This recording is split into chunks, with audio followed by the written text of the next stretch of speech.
Let's learn to play 40K Part 27. Today, we're going back to the charge and the fight phase to explain just how exactly it all works. So, to get things started, these aggressors are going to charge these flawless blades with a 9-inch charge. Any unit that completes a successful charge will gain the charge bonus, which allows them to gain the fight's first ability for this fight phase. The fight phase is broken up into units that have the fight first ability will then fight, and any remaining combats, which are any other units that are still eligible to fight, can then fight. But who can fight? Well, any model in a unit in base contact with an enemy model can fight. Or if a model in your unit is not in base contact with the enemy, but is in base contact with one of your own models in the unit in base contact with an enemy, then they can fight. Here, we can see that 3 Space Marines are in base contact, and the 4th is in base contact with those that are already in base contact, so all 4 of them can fight. Now that we know who can fight, it's time for those models to make attacks with the melee weapon that they've chosen for this fight phase and roll the dice.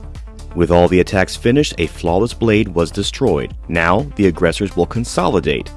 Consolidating is when any models that are not in base contact with an enemy model can move 3 inches to try and get closer to the closest enemy model and try to get in base contact if possible. The unit must also maintain unit coherency, which is 2 inches horizontally and 5 inches vertically of one other model in their unit if it's 6 or less models, or 2 other models if there's 7 or more.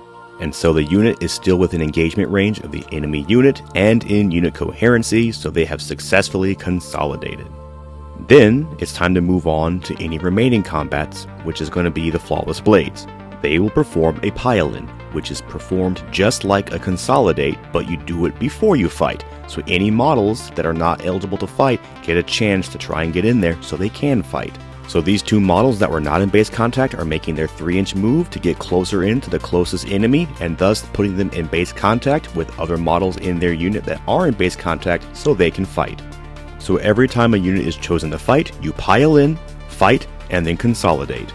If there are no enemy units to consolidate into, you may move towards an objective marker. However, you can only do so if this 3-inch move would bring you within 3 inches of that objective marker. If that can't be done, then you don't consolidate. So overall, if it's your fight phase, you pick a unit that has gained fight first or already had it. Then, if your opponent has any, they would pick. If not, you move on to another unit that you have that has fights first or gained it. You will proceed until all fights first models have fought.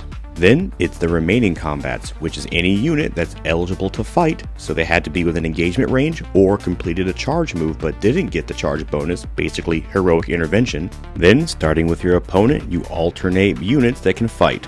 Whew! Well, that was the fight phase. I hope that this was easy to follow, and we'll move on from here, of course, to cover more abilities and any other special requests.